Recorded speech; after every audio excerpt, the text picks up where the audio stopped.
ஒரு நடிகரின் மனைவி விவாகரத்து கேட்ட செய்திதான் தோழர் நல்லகண்ணுவின் இறுதி நிகழ்வுகள் பற்றிய செய்திகளை விடவும் இந்த தமிழ் கூறும் நல்லுலகில் அதிகம் வைரலாகியது. அவர் இறந்த சரியாக 3வது நாளில் அனைத்துலக அளவில் அமெரிக்காவும் இஸ்ரேலும் இணைந்து ஒரு பழம்பெரும் நாகரிகமாகிய பாரசீக நாகரிகத்துக்கு எதிராக ஒரு யுத்தத்தை தொடுத்திருந்தன. அந்த யுத்தத்தின் முதல் நாளிலேயே ஈரானின் ஆன்மீக தலைவர் கொல்லப்பட்டிருந்தார். நல்லகண்ணுக்கள் கேரளாவிலும் இருந்தார்கள், திரிபுராவிலும் இருந்தார்கள், மேற்கு வங்கத்திலும் இருந்தார்கள், இந்தியா முழுக்க இருக்கிறார்கள், இப்பொழுதும் இருக்கிறார்கள். தமிழகத்தில் நல்லகண்ணுக்கள் கண்டுகொள்ளப்படுவதே இல்லை. இந்த தமிழ் கூறும் நல்லுலகமானது நல்லகண்ணுக்களை கண்டுகொள்வதில்லை, கெட்ட கண்ணுகளை தேடி தேடி வாக்களிக்கிறது. ஒரு பழம்பெரும் இனம் நாங்கள் ஏன் கெட்ட கண்ணுக்களுக்கு வாக்களிக்கிறோம்? நல்லகண்ணுவை ஒரு வாழ்நாள் போராளி என்று தமிழக முதலமைச்சர் அழைத்தார். ஆனால் அந்த வாழ்நாள் போராளி தன்னுடைய வாழ்நாளில் என்றைக்குமே எந்த தேர்தலிலுமே வெல்லவில்லை. ஏன் இந்த தமிழக மக்கள் நல்லகண்ணுக்களை தெரிவு செய்யவில்லை?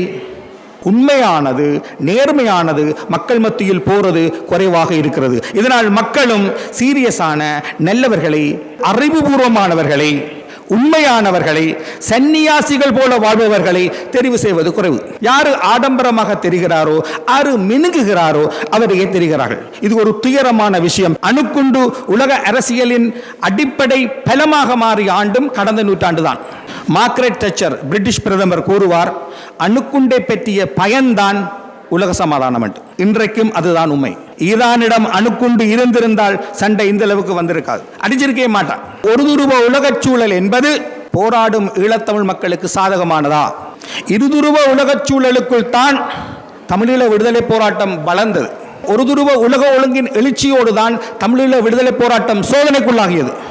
தமிழீழ விடுதலை போராட்டம் தோற்கடிக்கப்பட ஒரு துருவ உலகச் சூழல் தான் இருந்தது.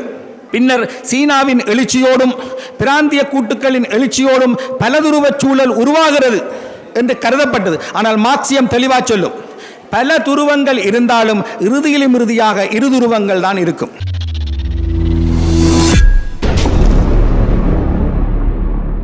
தோழர் நல்லகண்ணு இறந்தது கடந்த மாதம் 25ஆம் தேதி. அவர் இறந்த பொழுது தமிழகத்தில் அரசியலுக்கு வந்த ஒரு நடிகரின் மனைவி அவருக்கு விவாகரத்து கேட்டு நீதிமன்றத்தை நாடியிருந்த செய்தி வெளிவந்திருந்தது. நல்லகண்ணுவின் அஞ்சலி செய்திகளை விடவும் அதிகம் வைரல் ஆகியது அந்த நடிகரின் மனைவி விவாகரத்து கேட்ட செய்திதான். இது நடந்தது கடந்த மாதம் 25ஆம் தேதி அவர் உயிர் நீத்த போது. அவர் உயிர் நீத்து சரியாக 3 நாட்களில் அமெரிக்கா இஸ்ரேலோடு இணைந்து ஈரானின் மீது ஒரு போரை தொடுத்திருந்தது. இந்த போரானது இந்த உலகம் ஒரு துருவ மையத்தை நோக்கித்தான் இப்பொழுதும் இருக்கிறது என்பதனை நிரூபிக்கத்தக்க விதத்தில் சில நகர்வுகளை கொண்டிருக்கிறது. தோழர் நல்லகண்ணு இறந்த பொழுது உள்நாட்டு சூழல் அது, அதாவது ஒரு நடிகரின் மனைவி விவாகரத்து கேட்ட செய்திதான் தோழர் நல்லகண்ணுவின் இறுதி நிகழ்வுகள் பற்றிய செய்திகளை விடவும் இந்த தமிழ் கூறும் நல்லுலகில் அதிகம் வைரலாகியது. அவர் இறந்த சரியாக 3வது நாளில் அனைத்துலக அளவில் அமெரிக்காவும் இஸ்ரேலும் இணைந்து ஒரு பழம்பெரும் நாகரிகமாகிய பாரசீக நாகரிகத்துக்கு எதிராக ஒரு யுத்தத்தை தொடுத்திருந்தன. அந்த யுத்தத்தின் முதல் நாளிலேயே ஈரானின் ஆன்மீக தலைவர் கொல்லப்பட்டிருந்தார். இது உலகச் சூழல். இந்த 2 சூழல்களுக்குள்ளாலேயும் நாங்கள் திரு நல்லகண்ணுவை வாசிப்போம், நல்லகண்ணுவின் அரசியலை வாசிப்போம். ஏனென்றால் அது ஈழத்தமிழர்களுக்கும் பொருத்தமானதாக இருக்கும். நல்லகண்ணுவை வாசிப்பது, நல்லகண்ணுவுக்கு வணக்கம் செலுத்துவது என்பது எமது சமகால அரசியல் களத்தில் வைத்து அதை விளங்கிக் கொள்வது என்ற அடிப்படையில் தான் என்னுடைய இந்த அஞ்சலி குறிப்பு அமையும். முதலாவதாக, தோழர் இறந்த பொழுது தமிழகத்தில் ஒரு நடிகரின் மனைவி விவாகரத்து கேட்ட செய்திதான் பரவலாக வந்தது, வைரலாக வந்தது. தமிழில் மட்டுமல்ல, ஏனைய மொழிகளிலும் எது வைரல் ஆகிறதோ அது பெரும்பாலும் சீரியஸானதாக இருப்பதில்லை. எது வைரல் ஆகிறதோ அது அந்த சமூகத்துக்கோ உலகத்துக்கோ பெருமளவுக்கு நன்மை செய்வதாகவும் இருப்பதில்லை. இது ஒரு துயரமான விஷயம். தொழில்நுட்ப பெருக்கம் என்பது எது அதிகம் பாப்புலர், ஜனரஞ்சகமாகிறதோ அது சீரியஸானதாக, அறிவுபூர்வமானதாக, அந்த மக்களுக்கு நன்மை பயப்பதாக இருப்பதில்லை. ஒரு பொழுதுபோக்காகவே இருந்துவிட்டு போகிறது. பொழுதுபோக்கிகளின் காலம். ஏற்கனவே தமிழில் பொது புத்திக்கும் சீரியஸுக்கும் இடையிலான இடைவெளி அதிகம். நல்லகண்ணுக்கள் கேரளாவிலும் இருந்தார்கள், திரிபுராவிலும் இருந்தார்கள், மேற்கு வங்கத்திலும் இருந்தார்கள், இந்தியா முழுக்க இருக்கிறார்கள், இப்பொழுதும் இருக்கிறார்கள். ஆனால் அந்த நல்லகண்ணுக்கள் கேரளாவில் அரசியல் அதிகாரத்தை பெற முடிந்திருக்கிறது, மேற்கு வங்கத்தில் ஆட்சி செய்தார்கள், திரிபுராவில் மிக எளிமையான ஒரு முதலமைச்சர் இருந்தார். அவரும் ஒரு நல்லகண்டு போன்றவர் தான், இடதுசாரி முதலமைச்சர். அவர் அரச போகங்களை அனுபவிப்பவர் அல்ல. அவருடைய மனைவி ஒரு அரசு அலுவலர். அவர் முச்சக்கர வண்டியில் தான் தன் அலுவலகத்துக்கு போவார். அந்த முதலமைச்சர் தான் முதலமைச்சராக இருந்த காலம் வரையிலுமே மிக எளிமையாக அரச சொத்துக்களை அதிகம் அனுபவிக்காமல் வாழ்ந்தார். அவரை பற்றிய செய்திகளை நாங்கள் பார்க்கக்கூடியதாக இருக்கும் சமூக வலைத்தளங்களில். ஆனால் திரிபுராவில், மேற்கு வங்கத்தில், கேரளத்தில் நல்லகண்ணுக்கள் தேர்தல் அரசியல் மூலம் தெரிவு செய்யப்படக்கூடிய ஒரு சூழல் இருக்கு. ஆனால் தமிழகத்தில் நல்லகண்ணுக்கள் கண்டுகொள்ளப்படுவதே இல்லை. இந்த தமிழ் கூறும் நல்லுலகமானது நல்லகண்ணுக்களை கண்டுகொள்வதில்லை, கெட்ட கண்ணுகளை தேடி தேடி வாக்களிக்கிறது. ஏன்? ஒரு பழம்பெரும் இனம் நாங்கள்.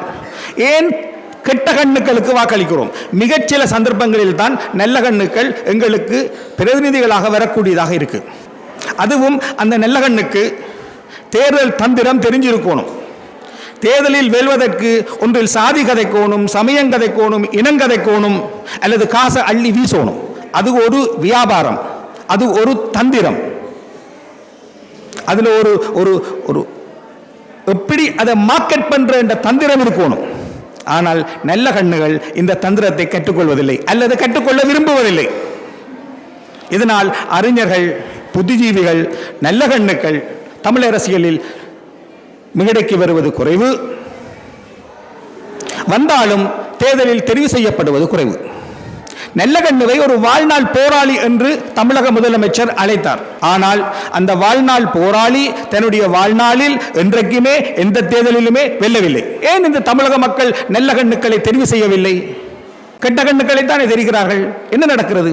இது ஒரு துயரமான இடைவெளி. தமிழில் சீரியஸ் ஆனதுக்கும் மக்கள் மயப்பட்ட ஜனரஞ்சகமானதுக்குமான இடைவெளி எப்பொழுதும் ஆழமானதாகவே இருக்கிறது. குறிப்பாக இந்த யூடியூபர்களின் வருகைக்கு பின் இந்த ஆழம் இன்னும் அதிகரித்து விட்டது.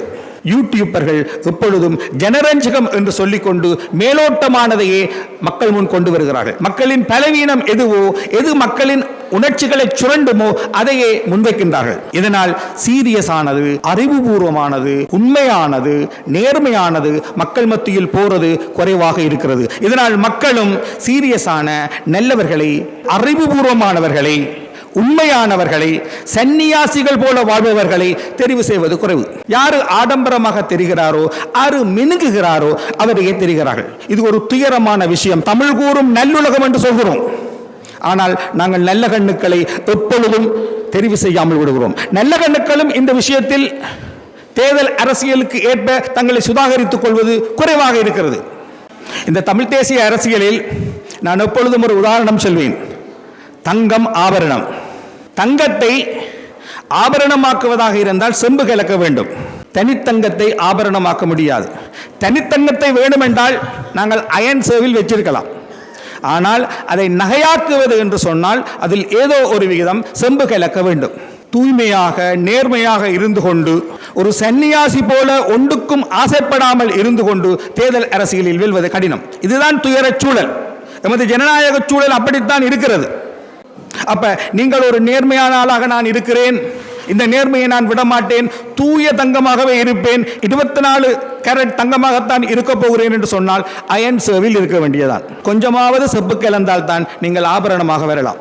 இதுதான் துயரம். எனவே நல்ல கண்ணுக்கள் அரசியலுக்கு வருவது என்று சொன்னால் கொஞ்சம் செப்பு கலக்க வேண்டும். ஆனால் பெரும்பாலான நல்ல கண்ணுக்கள் செப்பு கலக்க விரும்புவதில்லை. அவர்கள் தங்கமாகவே இருந்து தங்கமாகவே இறந்து போய்விடுகிறார்கள். இதனால் நல்ல கண்ணுக்கள் தேர்தல் அரசியலில் தெரிந்தெடுக்கப்படும் நிலைமை தமிழ் கூறும் நல்லுலகில் குறைவாகவே இருக்கிறது. இப்படிப்பட்ட ஒரு சூழலுக்குள் தான் நல்ல கண்ணு வாழ்நாள் முழுவதும் ஒரு போராளி. எவ்வளவு வெட்கம்! ஒரு வாழ்நாள் போராளியை தமிழகம் 101 ஆண்டு வாழ்ந்திருக்கார். ஒரு நாள் கூட தன் பிரதிநிதியாக தெரிவு செய்யவில்லை. இப்படிப்பட்ட ஒரு சூழலுக்குள் அவர் உயிர் நீத்த போது ஒரு நடிகரின் மனைவியின் விவாகரத்து பிரச்சனை தான் ஊடகங்களில் வைரல் ஆகியது. நல்லகண்ணு வெல்ல நல்ல செயற்பாட்டாளர்கள், நேர்மையானவர்கள் நல்லகண்ணுவின் வீட்டுக்கு போனார்கள், அஞ்சலி செலுத்தினார்கள். நல்லகண்ணு புகழோடு இருந்தார். ஆனால் அந்த புகழ் வாக்குகளாக மாறவில்லை. தமிழில் இந்த துயரமான இடைவெளி எப்பொழுதும் உண்டு. நல்லகண்ணு இறந்த போதும் அந்த வாழ்ந்த போதும் இருந்தது, இறந்த போதும் இருக்கிறது, இப்பொழுதும் இருக்கிறது.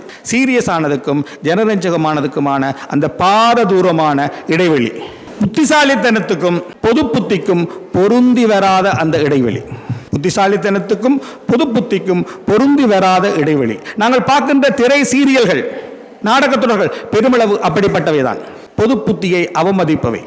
எங்களுடைய திரையுலகம் பெருமளவுக்கு அதுதான், பொது புத்தியை அவமதிப்பது. எங்களுடைய அரசியலும் அப்படித்தான் மாறியிருக்கிறது. இந்த சூழலுக்குள் தான் நல்லகரு பிறந்தார், வாழ்ந்தார், இறந்தார். இது அவர் இறந்தபோது இருந்த உள்நாட்டு சூழல்.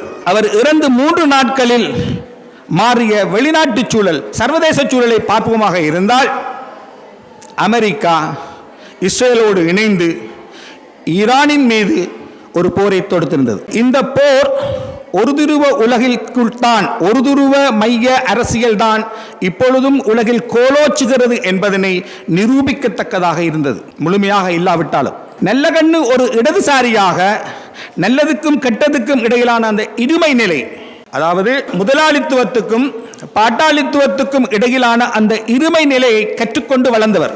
ஒடுக்கப்படும் மக்களுக்காக போராடுவதே முற்போக்கானது என்று நம்பியவர். அந்த நம்பிக்கையை கடைசி வரை பாதுகாத்தார். அதற்காகவே 9½ ஆண்டுகளுக்கு மேல் சிறையில் இருந்தார். அதற்காகவே தனக்கு கிடைத்த எல்லா போகங்களையும் துறந்தார். அவர் இடதுசாரியோ வலதுசாரியோ, உண்மையான போராளி ஒரு சன்னியாசியை போன்றவர். உண்மையான இடதுசாரி ஒரு சன்னியாசியை போல் இருப்பார். அப்படி சன்னியாசிகள் தமிழகத்தில் நிறைய உண்டு, இந்தியா முழுக்க உண்டு, உலகம் முழுக்க உண்டு. நல்லகண்ணுவும் அப்படி ஒரு சன்னியாசியாகத்தான் வாழ்ந்தார். கம்யூனிசம் என்பது கடந்த நூற்றாண்டு முழுவதிலும் பயிலப்பட்ட ஒரு அரசியல் தத்துவம். நூற்றாண்டுக்கு முன்னூற்றாண்டுகளில் கற்கட்டி இருந்தாலும் கூட கடந்த நூற்றாண்டை, அதாவது 20ஆம் நூற்றாண்டை நாங்கள் கம்யூனிசத்தின் நூற்றாண்டு என்று அழைக்கலாம். அதே சமயம் அணுக்குண்டின் நூற்றாண்டு என்றும் அழைக்கலாம். அணுக்குண்டு பரிசோதிக்கப்பட்ட ஆண்டும், அணுக்குண்டு உலக அரசியலின் அடிப்படை பலமாக மாறிய ஆண்டும் கடந்த நூற்றாண்டு தான். மார்கரெட் தச்சர் பிரிட்டிஷ் பிரதமர் கூறுவார், அணுக்குண்டை பற்றிய பயன்தான் உலக சமாதானம் என்று. இன்றைக்கும் அதுதான் உண்மை. அணுக்குண்டை பற்றிய பயன்தான் சமாதானம். ஈரானிடம் அணுக்குண்டு இருந்திருந்தால் சண்டை இந்த அளவுக்கு வந்திருக்காது, அடிச்சிருக்கவே மாட்டான். இப்பொழுதும் சண்டை எல்லாருடைய கணிப்பையை மீறி நீளமாக இருந்தால் அவர்கள் அணுக்குண்டை தேட வேண்டி இருக்கலாம். அவர்கள் அணுக்குண்டை ஏதோ ஒரு விதம் பரிசோதிக்க வேண்டி வரலாம். இந்த சண்டை தங்களுடைய வரையறையை மீறி போகிறது என்று அமெரிக்காவோ இஸ்ரேலோ கருதினாள். இதுதான் 2ஆம் உலக மகா யுத்தத்திலும் நிகழ்ந்தது. எனவே அணுக்குண்டின் மீதான பயன்தான் சமாதானம். அணுக்குண்டு கடந்த நூற்றாண்டில் கண்டுபிடிக்கப்பட்டது, கடந்த நூற்றாண்டில் பரிசோதிக்கப்பட்டது, வீசப்பட்டது. ஆனால் அது இந்த நூற்றாண்டுக்கும் அரசியலில் ஒரு தாக்கம் செலுத்தும் நிர்ணயகரமான பங்கை கொண்டிருக்கிறது. இப்பொழுதும் அணுக்குண்டை பற்றிய பயன்தான் சமாதானம்.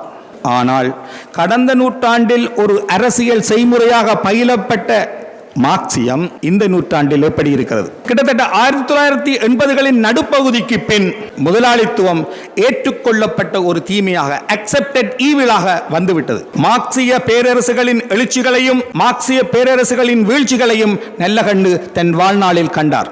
மார்க்சியம் ஒரு பேரரசு தத்துவமாக எழுச்சி பெற்ற, அது பேரரசு தத்துவம் என்று சொல்றது மார்க்சிய ஒழுக்கத்துக்கு சில நேரங்களில் பிழையும்.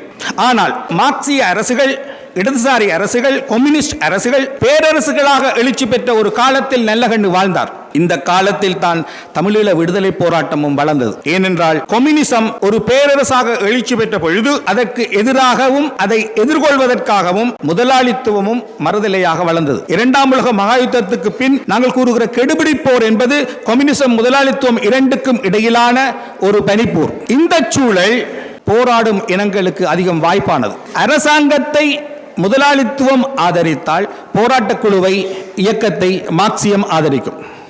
அரசாங்கத்தை கம்யூனிஸ்ட் பேரரசு ஆதரித்தால் விடுதலை இயக்கத்தை அமெரிக்கா ஆதரிக்கும்.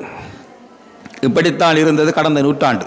இந்த இருதுருவ சூழலுக்குள் விடுதலை இயக்கங்கள் செழித்து வளர்ந்தன. தமிழீழ விடுதலை போராட்டமும் இந்த இருதுருவச் சூழலுக்குள் தான் வளர்ந்தது. ஆனால் 80களின் இறுதியில் ஒருதுருவ உலகச் சூழல் எழுந்த பொழுது அது விடுதலை இயக்கங்களுக்கு வில்லங்கமாக மாறியது.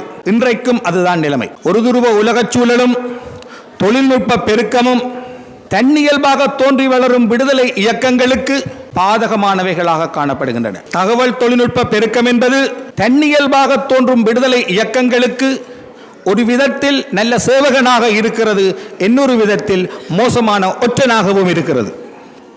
ஒரு விடுதலை இயக்கம் வளர்வதென்று சொன்னால் தகவல் தொழில்நுட்பம் அவசியம்.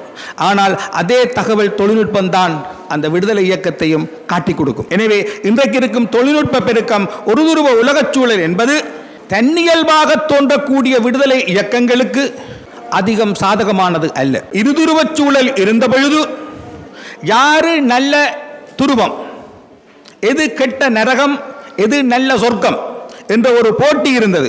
எனவே முதலாளித்துவம் கம்யூனிஸ்டுக்கு எதிராக தன்னை ஒரு நல்ல ராஜ்யமாக, தேவராஜ்யமாக காட்டிக்கொள்ள பாடுபட்டது. இன்றைக்கு கம்யூனிசம் ஒரு பயில் நிலையில் தோற்கடிக்கப்பட்டிருக்கலாம். ஆனால் முதலாளித்துவம் இப்பொழுது உலகம் முழுவதும் பயிலும் கன விடயங்கள் கம்யூனிசத்துக்கு எதிராக அவர்கள் உருவாக்கி கொண்ட தற்காப்பு கட்டமைப்புகள் தான். இன்றைக்கு முதலாளித்துவ அரசுகளில் காணப்படுகின்ற வெல்ஃபேர் ஸ்டேட், நலன்புரி அரசாங்கம் என்பது கம்யூனிசத்தை எதிர்கொள்வதற்கு அவர்கள் கண்டுபிடித்த தத்துவம் தான், ஒரு தந்திரம் தான்.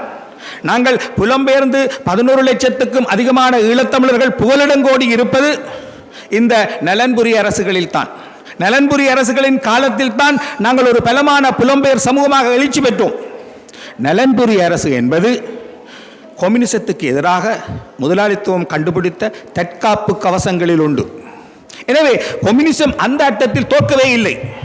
அதற்கு எதிராக முதலாளித்துவம் தன்னை பலப்படுத்திக் கொண்டதனால் மானிட குலத்துக்கு நன்மை கிடைத்தது. நல்லகண்ணு இவை எல்லாவற்றுக்கும் சாட்சியாக இருந்தார். நல்லகண்ணு இறக்கும் பொழுதும் இறந்து 3 நாட்களிலும் அந்த ஒருதுருவ எழுச்சி நிரூபிக்கப்பட்டது. ஒருதுருவ அரசியல் என்பது போராடும் இனங்களுக்கு இப்பொழுது வரை பாதுகாப்பற்றதாகத்தான் இருக்கிறது. ஏனென்றால் எந்த துருவம் போராட்ட அமைப்பு நசுக்கும் அரசாங்கத்தோடு நிற்கிறதோ அதே துருவம்தான் போராட்ட அமைப்பையும் ஏதோ ஒரு விதத்தில் கையாள பார்க்கிறது. இது தமிழீழ விடுதலை போராட்டத்துக்கு நடந்தது. அதாவது முன்பு அரசாங்கத்தை கம்யூனிசம் ஆதரித்தால் விடுதலை இயக்கத்தை முதலாளித்துவம் ஆதரிக்கும். இப்பொழுது அரசாங்கத்தை அந்த ஒரு துருவம்தான் கையாளும். போராடும் மக்களை அல்லது போராட வேண்டிய தேவையுள்ள மக்களை இந்த ஒரு துருவத்துக்குள் இருந்து உற்பத்தி செய்யப்படுகின்ற ஐஎன்ஜிஓக்கள் கையாளும். ஐஎன்ஜிஓக்கள் கையாளும். 1989க்கு பின்னுக்கு இருந்து இந்த சூழல் விரிவடைந்து வருகிறது. ஐஎன்ஜிஓக்களுக்கு ஊடாக போராட வேண்டிய தேவை இருக்கும் மக்களை கையாள்வது. ஒரு லோக்கல் லீடர் எழுச்சி பெறும் பொழுது செம்பாட்டு தரையில் செம்மண் படிந்த கால்களோடும் சாரத்தோடும் எழுச்சி பெறுவார். ஆனால் ஐஎன்ஜிஓக்கள் அந்த லோக்கல் லீடரை ஒரு அரசு சார்பற்ற நிறுவனத்தின் அலுவலராக, சமூக முகாமையாளராக அல்லது சமூகத்தை திரட்டும் அதிகாரியாக உருவாக்கும். அப்பொழுது அவர் ஃபுல் ஸ்லீவ் ஷர்ட் போட்டு டை அணிந்து சப்பாத்து அணிந்து கொண்டு வருவார். இவர் ஒரு லோக்கல் லீடர் அல்ல. இவர் என்ன செய்வார் என்றால் அந்த சமூகத்தின் போராட்ட சக்தியை இல்லாமல் அவர் ஆக்டிவிசத்தை ப்ரொஜெக்டிவிசமாக மாற்றி விட்டுருவார். அவர் ஒரு சம்பளத்துக்கு வேலை செய்யுமால் அவர் ஒரு லோக்கல் லீடராக இருக்கலாது. அப்ப இந்த என்ஜிஓக்களுக்கு ஊடாக கையாளப்படும் ஒடுக்கப்பட்ட தரப்புகள் ஒரு கட்டத்துக்கு மேலே போராடாது. எனவே ஒரு துருவ உலக சூழலில் அரசாங்கத்தை அரசாங்கம் கையாளும், போராடும் சமூகங்களை ஐஎன்ஜிஓக்கள் கையாளும் என்ற ஒரு நிலைமை வந்துட்டு. அப்படி பார்க்க இன்றைக்கு எங்கட மக்கள் மத்தியில் இருக்கு. எங்கட மக்கள் மத்தியில் இருக்கு. கிராமத்தில் வெறுங்காலோடு திரிகிற ஆக்டிவிஸ்ட் ஹோட்டல்ஸில் கொண்டு போய் செமினாரில் வைக்கப்படுகிறார். 5 நட்சத்திர விடுதிகளில் பளபளக்கும் மாபிள் திரைகளில் இந்த உள்ளூர் போராளி ஒரு சோஷியல் மொபிலைசிங் ஆஃபீஸராக மாற்றப்பட்டு அங்கே போய் அந்த ஒர்க் ஷாப்பில் இருப்பார். ஏசி, பளபளப்பான திரை, அவர் அதில் மயங்கிடுவார். ஒரு உள்ளூர் தலைவர் என்ஜிஓ மயப்பட்டு அப்படியே போயிடுவார். இப்படி தான் இருக்கு. அப்ப இந்த ஒரு துருவ சூழல் என்பது போராடும் இனங்களுக்கு ஒப்பீட்டளவில் சாதகமானது அல்ல. நல்ல கண்ணு இவை அனைத்துக்கும் சாட்சியாக வாழ்ந்தார். அவர் கனவு கண்ட கம்யூனிச சாம்ராஜ்யம் ஒரு வகையில் எழுச்சி பெற்றது. அவர் கண்ணுக்கு முன்னுக்கே அது தகர்ந்தது. சீனா அந்த கம்யூனிசத்தை கைவிட்டு முழுக்க முழுக்க தன்னை முதலாளித்துவத்துக்குள் பாதுகாத்துக் கொண்டது. திருநாவுக்கரசு கூறுவார், இரண்டாம் உலக மகாயுத்தம், கெடுபிடி போர் இரண்டிலிருந்தும் அதிகம் கற்றுக்கொண்ட நாடு சீனா ஆண்டு. அதன் விளைவாக சீனா அரசின் கண்காணிப்பில் இருக்கும் அரச முதலாளித்துவத்தை உருவாக்கியது. அங்கே கம்யூனிசம் அடிப்படையில் தோற்கடிக்கப்பட்டு விட்டது. கோபச்சேவ் மட்டுமல்ல, சீனா ஒரு முதலாளித்துவ நாடாக மாறுகிறது. டெங் சியாவோபிங் கூறுகிறார், பூனை கருப்பா சிவப்பா என்றதில்ல பிரச்சனை, எலி பிடிச்சா சரி. அப்ப சீனா எலி பிடிக்க தொடங்குது. எலி பிடிக்க தொடங்கி 1990களின் தொடக்கத்திலேயே சீனா ஒரு பொருளாதார பேரரசாக எழுச்சி பெறுது. அப்பொழுது ஒரு கிழக்கு ஐரோப்பிய மார்க்சிய அறிஞராகிய ஸ்லோவாக் சிசிக் கூறுகிறார், முதலாளித்துவத்துக்கும் ஜனநாயகத்துக்கும் இடையிலான திருமணம் முறிந்து விட்டது என்று. முதலாளித்துவத்துக்கும் ஜனநாயகத்துக்குமான திருமணம் முறிந்து விட்டது என்று. அப்படி என்றால் முதலாளித்துவத்துக்கும் கம்யூனிசத்துக்குமான திருமணமா என்ற கேள்வி வரும். அதை கம்யூனிசம் என்று கூற முடியாது. கம்யூனிச அரசுகள் முதலாளித்துவத்துக்கு திரும்பிய பொழுது, இதுக்கு முன்னுக்கு ஜனநாயகமும் முதலாளித்துவமும் தான் தம்பதிகளாக இருந்தன. இப்பொழுது சீனா, ரஷ்யா போன்றன அதே முதலாளித்துவ திறந்த சந்தை பொருளாதாரத்துக்குள் நுழைகின்றன. அத்தகைய பொருளில் இன்றைக்கு உலகம் ஒரு துருவம். அதாவது மார்க்கெட் அடிப்படையில் சொன்னால் இன்றைக்கு உலகம் ஒரு துருவம். பிராந்திய நலன்கள், பூகோள நலன்களின் அடிப்படையில் தான் துருவங்கள் பிரிகின்றனவே தவிர, மார்க்கெட் என்று பார்த்தால் இன்றைக்கு உலகம் ஒரு துருவமாகத்தான் இருக்கிறது. இதில் ஒரு கசப்பான வளர்ச்சியை உங்களுக்கு சொல்லலாம். இதுவும் நல்ல கண்ணு இறக்கும் காலத்தில் நிகழ்ந்தது. கியூபா அமெரிக்காவுக்கு எதிராக தொடர்ச்சியாக தாக்குப்பிடித்த ஒரு சிறிய அரசு. இத்தனைக்கும் வெனிசுலா மாதிரி அந்த அமெரிக்க பிராந்தியத்திலேயே இருக்கு. இப்பொழுது கியூபாவின் தலைவராக இருப்பவர் அமெரிக்காவோடு பேச்சுவார்த்தைக்கு தயாராகிவிட்டார். ஏனென்றால் வெனிசுலா கைப்பற்றப்பட்ட பின் கியூபா பொருளாதார ரீதியாக கடும் நெருக்கடியை எதிர்கொள்கிறது. வெனிசுலாவில் இருந்து வருகிற எண்ணெய் தான் கியூபாவுக்கு வரும். வெனிசுலாவை அமெரிக்கா கைப்பற்றிய பின் கியூபாவுக்கு எண்ணெய் இல்லை. கியூபா கஷ்டப்படுது. இந்நிலையில் இப்போது இருக்கும் கியூபா தலைவர் அமெரிக்காவோடு ஏதோ ஒரு உடன்பாட்டுக்கு வர முயற்சிக்கிறார். ஆனால் முன்னைய புரட்சிகரமாக இருந்த கியூபா தலைவர்கள் அப்படி இல்லை. அவர்கள் விடாப்பிடியாக அமெரிக்காவுக்கு எதிராக நின்றார்கள். ஆனால் கியூபா இன்றைக்கு அமெரிக்காவோடு சுதாகரிக்கலாம் என்று யோசிக்கிறது. இதுதான் இந்த உலகப்போக்கு. இந்த உலகப்போக்குக்குள் தான் நல்ல கண்ணு இறந்தார். சீனா கெடுபிடி போரிலிருந்து கற்றுக்கொண்டதும் அதைத்தான். அதன் விளைவாக சீனா ஒரு முதலாளித்துவ பேரரசாக இன்றைக்கு வந்துட்டு, இன்றைக்கு ஈரான் தனியே நிற்பது போல் தோன்றலாம். இல்லை, சீனாவும் ரஷ்யாவும் ஈரானின் பின்னணியில் நிற்கின்றன. ஆனால் அவை வெளிப்படையாக யுத்தம் செய்ய தயாரில்லை. ஈரானுக்கு பின்பலம் என்பது ரஷ்யாவும் சீனாவும் தான். ரஷ்யாவும் சீனாவும் வழங்கும் புலனாய்வு தகவல்கள் இல்லை என்றால் ஈரான் இன்றைக்கு நின்று பிடிக்கவே இயலாது. ஆனால் இந்த இரண்டு பேரரசுகளும் ஒரு தற்காப்பு நிலைக்குள் இருந்து கொண்டுதான் ஈரானுக்கு உதவுகின்றன. வெளிப்படையாக கெடுபிடிப்போர் மாதிரி ஒரு நேரடியாக மோதலுக்கு வர அவர்கள் தயாரில்லை. இதனால் ஒரு துருவ உலக ஒழுங்கு இப்பொழுதும் பலமாக இருக்கிறது என்ற ஒரு தோற்றம் எழுகிறது. அது தோற்றம் தான், முழுமையானது அல்ல. இதுக்கு காரணம் சீனாவும் ரஷ்யாவும் ஈரானை முழுமையாக ஆதரித்து ஈரானோடு வெளிப்படையாக யுத்தகலத்தில் இறங்க அவர்கள் தயாரில்லை. இத்தகையதொரு பின்னணிக்குள் உலகம் இருதுருவமாக இல்லை. அந்த இருதுருவ அமைப்பில்லை, ஒரு மங்கலான ஒரு மயக்க தோற்றம் தான் இருக்கு. இப்படி ஒரு மயக்கமான தோற்றம் இருக்கும் காலகட்டத்தில் தான் நல்லகண்ணு இறந்தார். நல்லகண்ணு உயிர் நீத்த பொழுது அவர் ஒரு 101 ஆண்டுகள் வாழ்ந்திருக்கிறார். இந்த உலகம் தான் எதிர்பார்த்த கனவு கண்ட அந்த கம்யூனிஸ்ட் சாம்ராஜ்யம் எழுச்சி பெறுவதையும் சைபீரிய சிறைகளையும், அது கம்யூனிசத்தில் இருந்த மைனஸ் பாயிண்ட், சீனாவின் கலாச்சார புரட்சியையும் நல்லகண்ணு பார்க்கிறார். எல்லாவற்றுக்கும் பிறகும் அவர் கம்யூனிசம் ஒரு நாள் இந்த பூமியை வெற்றி கொள்ளும் என்று நம்புகிறார். அந்த நம்பிக்கைகளோடையே இறக்கிறார். ஆனால் இருதுருவ உலகத்தின் வீழ்ச்சியிலிருந்து ஒரு புதிய பாதை இப்பொழுது திறக்கப்படுகிறது. அது நல்ல பாதையா கெட்ட பாதையா என்பது எதிர்காலத்தில் தெரிய வரும். ஆனால் அமெரிக்கா என்ற ஒரு துருவம் தன்னை தொடர்ந்தும் இந்த பூமியை கவ்விப்பிடிக்கும் ஒரு சக்தியாக வளர்த்து வருகிறது. இத்தகையதொரு பின்னணிக்குள் தான் நல்லகண்ணு இறந்தார். ஆனால் இந்த ஒரு துருவ உலகச் சூழல் என்பது போராடும் ஈழத்தமிழ் மக்களுக்கு சாதகமானதா? இருதுருவ உலகச் சூழலுக்குள் தான் தமிழீழ விடுதலை போராட்டம் வளர்ந்தது. ஒரு துருவ உலக ஒழுங்கின் எழுச்சியோடு தான் தமிழீழ விடுதலை போராட்டம் சோதனைக்குள்ளாகியது. தமிழீழ விடுதலை போராட்டம் தோற்கடிக்கப்பட ஒரு துருவ உலகச் சூழல் தான் இருந்தது.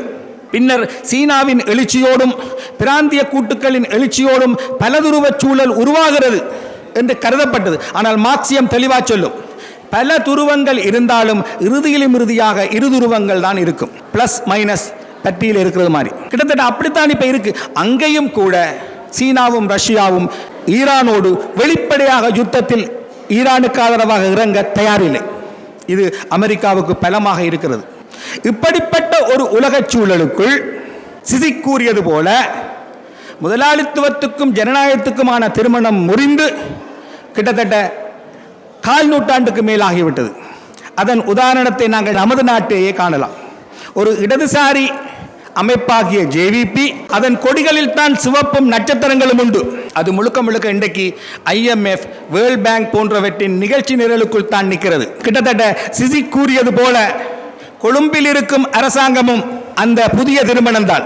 ஒரு இடதுசாரி ஒழுக்கத்தில் வந்த ஜேவிபி தான் புதிய திருமணத்தை செய்து கொண்டு NPP-யாக வந்தது. நாங்கள் பார்க்கிற புதிய தம்பதிகள், கொழும்பில் இப்பொழுது ஆட்சி செய்யும் இந்த புதிய தம்பதிகள் கொடிகளில் நட்சத்திரங்களையும் சிவப்புகளையும் பெற்றிருக்கிறார்கள். ஆனால் யதார்த்தத்தில் அவர்கள் இடதுசாரிகள் அல்ல. சிசி கூறியது போல அவர்களும் முதலாளித்துவத்துக்கும் ஜனநாயகத்துக்குமான திருமண முறிவை காட்டும் புதிய தம்பதிகள் தான். இந்த புதிய தம்பதிகள் இருக்கும் இந்த இடத்தில், இந்த காலத்தில் ஈழத்தமிழர்கள் தங்கள் அரசியலை என்ன செய்யலாம் என்பதனை ஆழமாக யோசிக்க வேண்டியிருக்கிறது. மிக ஆழமாக யோசிக்க வேண்டியிருக்கிறது. தமிழ் மக்கள் மத்தியில் ஒரு தலைமுறை தொழில்நுட்பத்தின் கைதியாகி எது வைரலாக வருகிறதோ அதன் பின் போகும் ஒரு நிலைமை வளர்ந்து வருகிறது. தேசியவாதம் பற்றிய உரையாடல்கள் 40 வயதுக்கு மேற்பட்டவர்களுடையவைகளாகிவிட்டன. இது ஒரு ஆபத்தான வளர்ச்சி. ஒரு புதிய தலைமுறைக்கு புதிய மொழியில் பேச வேண்டிய தேவை உண்டு. நல்லகண்ணுவையும் அவரை போன்று நம்பிக்கைகளோடு இருப்பவர்களையும் நக்கலடிப்பவர்கள் ஒரு வார்த்தை சொல்லுவார்கள், தேவன் வருவார். எப்படி இந்த சுயாதீன திருச்சபையை சேர்ந்தவர்கள் ஆண்டவர் ஒரு நாள் வருவார், ஆண்டவரின் ராஜ்யம் ஒரு நாள் வரும் என்று நம்பி பிரார்த்திப்பது போல இந்த இடதுசாரிகளும் நம்பிக்கொண்டிருக்கிறார்கள் ஒரு நாள் கம்யூனிசம் வெல்லும் என்று. என்ற அர்த்தத்தில் அவர்களை நக்கலடிப்பவர்கள் தேவன் வருவார் என்று சொல்வார்கள். கிட்டத்தட்ட எங்கட அரசியலும் அந்த வளர்ச்சிக்கு போகக்கூடிய ஆபத்து இருக்கு. ஒருபுறம் கொழும்பில் இடதுசாரி இயக்கம் என்று சொல்லிக்கொண்டு முழுக்க தான் வரித்துக் கொண்ட அடிப்படை கோட்பாட்டுக்கு வெளியே வந்த ஒரு அரசாங்கத்தை, ஒரு புதிய கூட்டை பார்க்கின்றோம். அதாவது ஜேவிபி தன்னை சுதாகரித்துக் கொள்ள காண்கிறோம், கியூபா தன்னை சுதாகரித்துக் கொள்ள காண்கிறோம், கம்யூனிசம் இந்த புதிய வளர்ச்சிகளுக்குள் தன்னை சுதாகரித்துக் கொள்ள, அதில் தவறுகள் உண்டு, சுதாகரிக்க பார்க்கின்றோம். இதில் முழுக்க இலட்சியவாதிகளாக இருப்பது என்பது தனிமைப்படுவதையும் ஆண்டவர் வருவார் என்று நம்பிக்கொண்டிருப்பதையும் குறிக்குமா என்பதையும் நாங்கள் கவனத்தில் கொள்ள வேண்டும். உலகம் மாறிக்கொண்டிருக்கும் ஒரு சூழலில், தொழில்நுட்பம் எங்களை மூழ்கடிக்கும் ஒரு சூழலில், எமது தலைமுறை ஒன்று தொழில்நுட்பத்தின் கைதியாக காணப்படும் ஒரு சூழலில் தமிழ் மக்கள் தங்கள் அரசியலை எப்படி வடிவமைப்பது என்பதை குறித்து சிந்திப்பதற்கு நல்லகண்ணுவின் வாழ்க்கை எங்களுக்கு ஒரு பாடம். நல்லகண்ணு தன் வாழ்நாளில், தான் வாழும் காலத்தில், தான் வாழும் இடத்திலேயே இலட்சியவாதத்தின் சாத்தியக்கூறுகளை அனுபவித்தவர். இலட்சியவாதம் எப்படிப்பட்ட தேர்தல் வெற்றிகளை பெற முடியும், பெற முடியாது என்பதை அவர் வாழ்ந்து காட்டினார். அது எங்களுக்கும் பொருந்தும். எனவே ஈழத்தமிழர்கள் நல்லகண்ணுக்கள் தேர்தல்கள் மூலம் வெற்றி பெறாத இந்த தமிழ் கூறும் நல்லுலகத்தின் ஒரு பகுதியாக காணப்படும் ஈழத்தமிழர்கள் நல்லகண்ணுக்களிடமிருந்து கற்றுக்கொள்ள வேண்டும். புதிய உலக சூழலுக்குள் இருந்து கற்றுக்கொள்ள வேண்டும். நல்லகண்ணு இறக்கும் பொழுதும் அந்த நம்பிக்கையோடு தான் இறந்தார். ஏறக்குறைய மண்டேலா கூறுவது போல, குத்துச்சண்டையில் வீழ்வதல்ல பிரச்சினை, வீழ்ந்த பின்னும் எழாமல் இருப்பதுதான் பிரச்சினை. நல்லகண்ணு எழுவேன் என்று நம்பினார். ஈழத்தமிழர்களும் அவ்வாறு நம்புகிறார்கள். எப்படி எழுவது? எனவே நல்லகண்ணுவிடமிருந்து கற்றுக்கொள்வது என்பது ஈழத்தமிழர்கள் புதிய மாற்றங்களுக்கு ஏற்ப தங்களை சுதாகரிக்கிறது என்பது சரணடைவது கிடையாது. தங்களை தகவமைத்துக் கொள்ள வேண்டும். ஒரு புதிய தலைமுறைக்கு விளங்கத்தக்க பாஷையில் தமிழ் தேசியத்தை பேச வேண்டும். இல்லை என்று சொன்னால் ஒரு தலைமுறை தமிழ் தேசிய பரப்புக்கு வெளியே போய்கொண்டிருக்கிறது. ஒரு தலைமுறை நாட்டை விட்டே வெளியேறிக் கொண்டிருக்கிறது.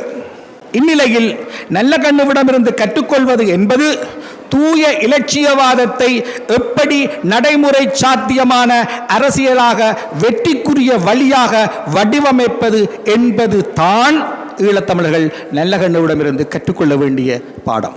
நன்றி.